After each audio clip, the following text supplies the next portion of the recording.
Hello students.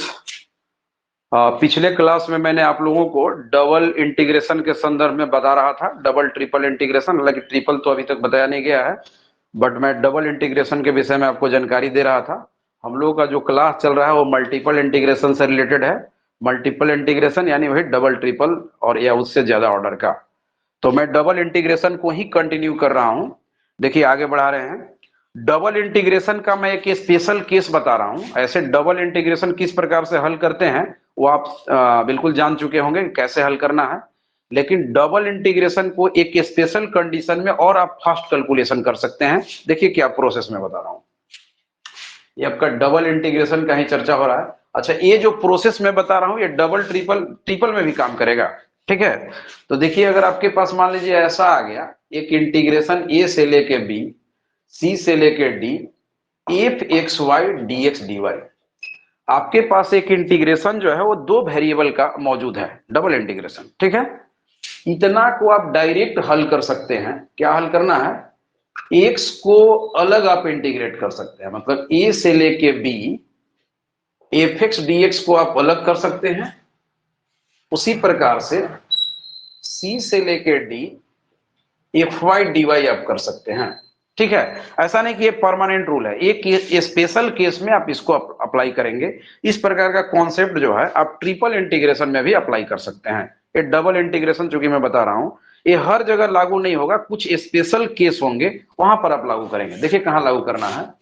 Where ये जो है अगर फंक्शन जो दो वेरिएबल का फंक्शन है ये आसानी से अलग अलग ब्रेक हो जाए, टूट जाए, मतलब एक्स का फंक्शन अलग हो जाए और वाई का फंक्शन अलग हो जाए, मतलब दोनों फंक्शन जो है वो आसानी से सेपरेट हो जाए। किस किस तरीके से सेपरेट होना है? मल्टीपल में, मल्टीपल में सेपरेट होना चाहिए। मतलब एफ एक्स वाई जो है ये ब्रेक हो जाना चाहिए एफ एक्स में इनटू एफ वाई में, एफ एक्स में इनटू एफ वाई में। अगर ऐसा कंडीशन कहीं हो रहा है तब जाके ये प्रोसेस अप्लाई करेंगे। ये प्रोसेस हर जगह अप्लीकेबल नहीं है कि डायरेक्ट आप मल्टीप्लाई कर दीजिए। ये वहीं आप अप्लाई कर सकते हैं जहां पर दो वेरिएबल का फंक्शन अलग से एक्स में हो जाए और अलग से वाई में मल्टीपल में हो जाए, मतलब आसानी से ब्रेक हो जाए। प्लस वाला में नहीं काम करेगा, माइनस वाला में नहीं काम करेगा। ये जहां दो फंक्शन सेपरेट हो जाए मल्टीपल में, एक्स का अलग वाई का अलग। देखिए एक एग्जाम्पल से आपको बता रहे हैं। जैसे मान लीजिए आपके पास एक इंटीग्रेशन आ गया 0 से लेकर 1, और ये आपका हो गया कुछ दे रहे हैं 0 से लेकर 2, और आपके पास x square y D x D y कुछ ऐसे आ गया। तो जो तरीका मैंने आपको बताया उससे तो बनिए जाएगा, स्टेप बाय स्टेप, पहले इसके रिस्पेक्ट में बाद में उसके रिस्पेक्ट में जो बताया गया वो तरीका से तो आप इसको हल कर ही लेंगे। लेकिन हम किस प्रकार से आपको बताया जा रहा है, तो सबसे पहले फंक्शन को आप केयर कीजिए। This is function. यहाँ पर फंक्शन आपका जो है F X Y equal to X square into Y है। ठीक है, तो आप क्या देख रहे हैं यहाँ पर फंक्शन, बल्कि आप ऐसे समझें एक्स स्क्वायर वाई है, एक्स स्क्वायर वाई है। तो ये आसानी से फैक्टर में ब्रेक हो जा रहा है। यानी कैसे हो जाएगा? देखिए इसको आप एक्स स्क्वायर अलग कर सकते हैं और वाई को अलग कर सकते हैं। यानी ये आपको क्या दिख रहा है, एफ एक्स वाई का वैल्यू देखेंगे तो कैसा दिख रहा है? एफ एक्स वाई जो है, थोड़ा सा केयर करेंगे, मैं नीचे लिख रहा हूं। देखिए एक्स अलग हो गया, ठीक है ना, एक्स आपका अलग हो गया, मतलब क्या हो जाएगा? इसको मैं थोड़ा सा और डिटेल कर रहा हूं, ठीक है, शायद आप नहीं समझ पा रहे होंगे। देखिए थोड़ा सा मैं ऊपर में लिख रहा हूं, यहां आप समझेंगे। आपके पास फंक्शन जो है F X Y equal to X square हो गया, ठीक है। इसमें आप क्या देख रहे हैं कि एफ एक्स वाई जो है एक्स स्क्वायर इंटू वाई हो गया। मतलब आप क्या देख रहे हैं कि आपका एक्स का फंक्शन अलग हो गया, एफ एक्स अलग हो गया, और y का फंक्शन अलग हो गया। ये कितना बराबर हो रहा है? F X Y. तो जहां भी इस प्रकार का कंडीशन है, देखिए मैं अभी ऊपर में लिखा हूं कि जहां भी दो वेरिएबल का फंक्शन इनटू में यानी प्रोडक्ट में अलग अलग सेपरेट हो जाए, फिर कोई लगाव नहीं होना चाहिए, एक्स का अलग वाई का अलग, उस स्थिति में आप डायरेक्ट उसको मल्टीप्लाई कर देंगे अलग अलग इंटीग्रेशन करके। तो देखिए मैं इसको डायरेक्ट हल कर रहा हूं। देयरफॉर आई बराबर आप कर सकते हैं, चूंकि ये कंडीशन फॉलो कर रहा है। तो ये हो गया 0 से लेकर 1 x square D x, into हो जाएगा 0 से लेकर 2, और ये आपका हो गया वाई डी वाई। ये इसी कंडीशन में आप कर सकते हैं जहां दो फंक्शन अलग अलग इनटू में सेपरेट हो जाए। अब हल कर दीजिए। ये 1/3 एक्स क्यू हो गया 0 से लेकर 1, और ये 1/2 वाई स्क्वायर हो गया 0 से लेकर 2। हल करेंगे तो ये वैल्यू आपका 1/3 आएगा, बिकॉज 1 मैंने रख दिया, 0 रखने से कोई फायदा नहीं है। और ये आपका 4 हो जाएगा, 4 से 2 काटिएगा तो 2 होगा, और 0 रखने से कोई बेनिफिट नहीं है। देखिए 2/3 आ गया।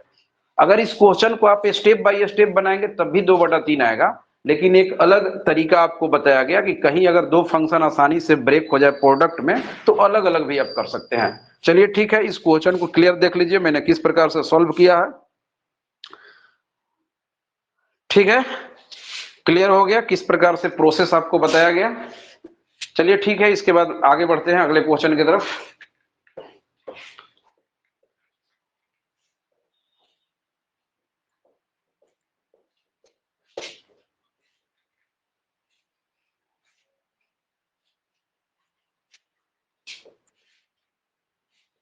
इसी में एक क्वेश्चन और हम लोग ले लेते हैं इसी प्रकार का। देखिए नेक्स्ट क्वेश्चन, आई इक्वल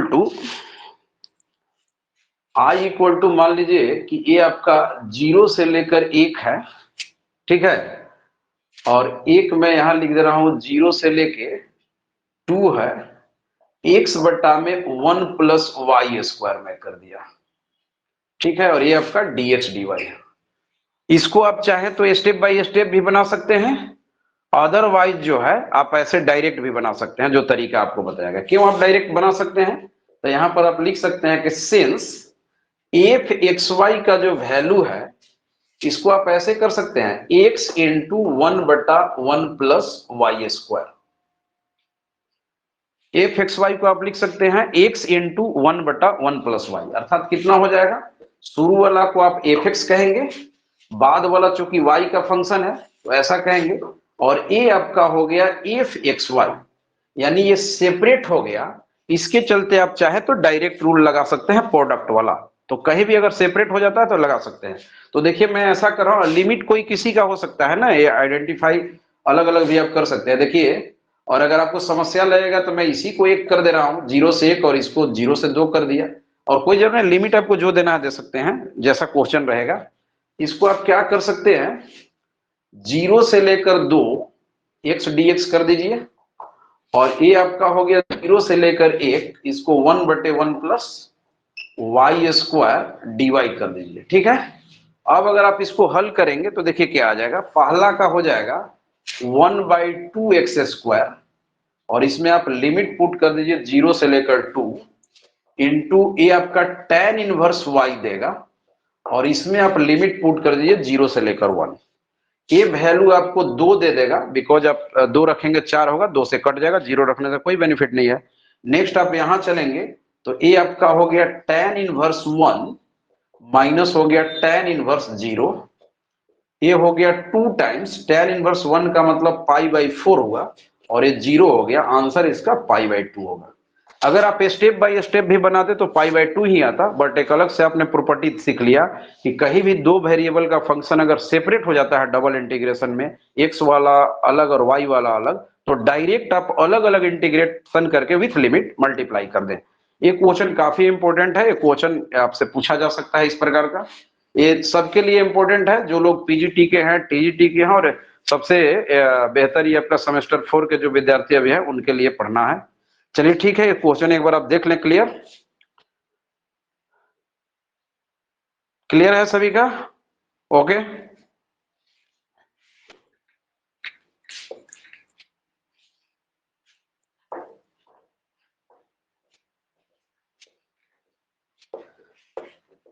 देखिए डबल इंटीग्रेशन में ही कुछ मैं और अलग बात बता रहा हूं, इसके बाद एक और कॉन्सेप्ट इसमें बताने जा रहा हूं।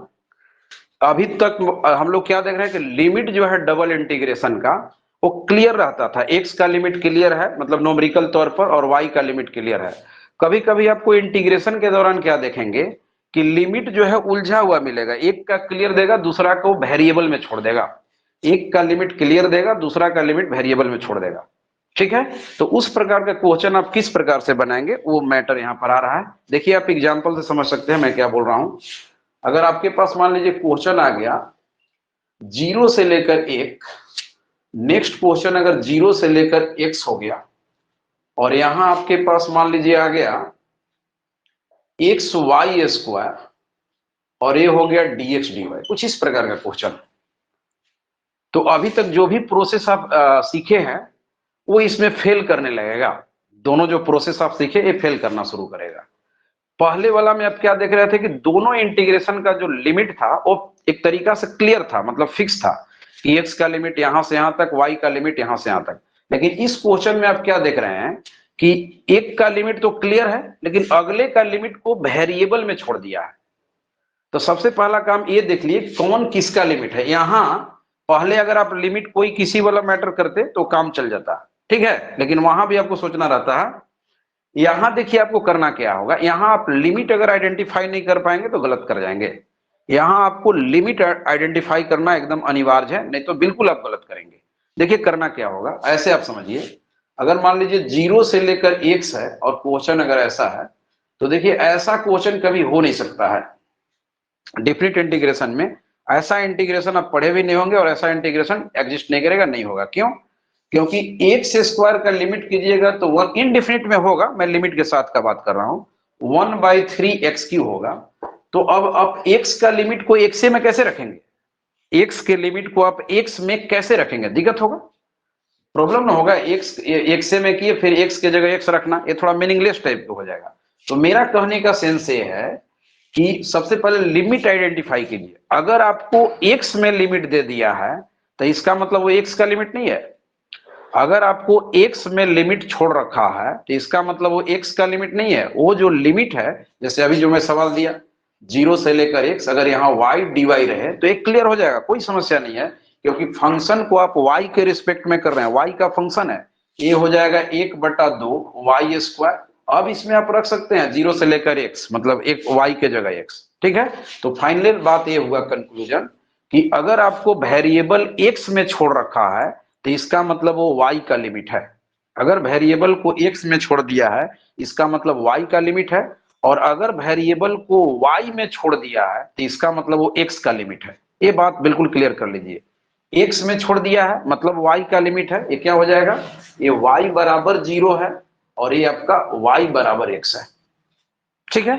तो और ऐसे सवाल बनाने के लिए सबसे पहले आपको क्या करना होगा, अगर आपको y का लिमिट उलझा दिया है, मतलब x में दे दिया है, मतलब y का लिमिट है, y में उलझा दिया है, तो जिसमें छोड़ा है माने वेरिएबल, तो अगर चूंकि ये y का लिमिट उलझा दिया है, मतलब y का लिमिट को वेरिएबल में छोड़ दिया है, तो पहले आपको y के रिस्पेक्ट में करना होगा, अदरवाइज आप गलत कर जाएंगे। वहां फिक्स लिमिट में किसी के रिस्पेक्ट में पहले कीजिए, कोई फर्क नहीं पड़ता है। लेकिन चूंकि यहाँ y का लिमिट को एक तरीका से वेरिएबल में छोड़ दिया है तो आपको y के रिस्पेक्ट में पहले करना अनिवार्य है, अदरवाइज आप गलत करेंगे। तो देखिए मैं क्या कर रहा हूं, 0 से 1 x का लिमिट है, मैंने छोड़ दिया, इसको y के रिस्पेक्ट में कर रहे हैं, तो इसको यदि आप y के रिस्पेक्ट में करेंगे तो x पीछे हट जाएगा, x पीछे हटेगा और इसका इंटीग्रेशन क्या हो जाएगा, y³/3। क्लियर है। और अब इसमें आप लिमिट रख दीजिए 0 से लेके x dx। यहां के बाद ये हो गया 0 से लेकर 1 x/3 इंटू, यहां आप ला के रखिए तो क्या हो जाएगा x³ माइनस 0 रखने से ऐसा कोई फायदा है नहीं। ये हो गया 1/3 और ये हो जाएगा x4, यहां के बाद कोई समस्या नहीं है। ये हो गया x4 dx, ये हो गया 0 से लेकर 1, हल कीजिएगा तो 1/15 हो जाएगा, क्योंकि बटा में 5 आएगा, इसका बटा में 5 आएगा तो 5 × 15 हो जाएगा। और ये हो गया x⁵ 0 से लेकर 1, यानी फाइनल आंसर जो होगा 1/15 होगा। ये बिल्कुल क्लियर आना चाहिए, ठीक है। देखिए एक और क्वेश्चन यहाँ लेते हैं, अगर आप नहीं समझ पाए तो एक क्वेश्चन और मैं यहाँ ले रहा हूं। x का लिमिट मान लीजिए 0 से लेकर मैंने 2 दे दिया, आगे मैंने दे दिया कुछ 0 से लेकर यहाँ पर कुछ y ही दे रहे हैं, और यहाँ xy dx dy दे दिया, ठीक है। ये आपके पास क्वेश्चन अगर आ गया तो देखिए आप कैसे, सबसे पहला काम आपको लिमिट आइडेंटिफाई करना होगा, कौन लिमिट किसका है आइडेंटिफाई करना होगा। तो चूंकि लिमिट को y में छोड़ दिया है तो ये y का लिमिट नहीं है, y में छोड़ दिया है इसका मतलब ये x का लिमिट है, ये ध्यान रखना, x का लिमिट। तो x का लिमिट अगर माने y में दिया है मतलब x का लिमिट उलझा दिया, तो x का लिमिट इसने उलझा दिया, वेरिएबल में छोड़ दिया, तो पहले देखिए ई आपका किसका लिमिट हो गया, y में छोड़ा है मतलब x का लिमिट है, तो ये वाला आपका y का लिमिट हो गया। ये y में छोड़ दिया मतलब x का लिमिट है, और ये वाला चूंकि क्या हो गया, x का लिमिट हो गया, तो ये y का हो गया लिमिट। तो अब अभी आपको क्या करना होगा, ऐसा नहीं कि y में आप देख लिए y में कर देंगे, ऐसा नहीं करना है। y में लिमिट छोड़ दिया इसका मतलब x का लिमिट है, ठीक है। तो पहले आपको जिसमें उलझाया है उसके रिस्पेक्ट में कीजिए, यानी y में छोड़ दिया है मतलब x का लिमिट है, पहले x में आपको करना होगा। तो ये हो गया 0 से लेकर 2, y का लिमिट लिखा रहा है। अब इसको आपको x में करना है, इस फंक्शन को x में कीजिएगा तो y पीछे रह जाएगा, और x का इंटीग्रेशन x स्क्वायर बाई 2 हो गया, लिमिट हो गया 0 से लेकर y, और बगल में हो गया dy। ये हो गया 0 से लेकर 2, और अब लिमिट रख 1/2 अब बाहर कर लेंगे, यहां रखेंगे तो y इंटू वाई स्क्वायर होगा, 0 रखने से कोई फायदा नहीं है। ये देखिए वाई क्यू बन गया, वाई क्यू का इंटीग्रेशन y4/4 हो जाएगा, मतलब कितना हो जाएगा 1/8 हो गया, और ये हो गया y4, और लिमिट दे दीजिए 0 से लेकर 2, ये 1/8 हो गया, 2 के पावर 4 माइनस 0, ये हो गया लास्ट में 2, क्योंकि 2 के पावर 4 का मतलब क्या होता है 16, 8 से कट के 2 हो गया। तो इस प्रकार से आपको क्वेश्चन हल करने आने चाहिए, ठीक है।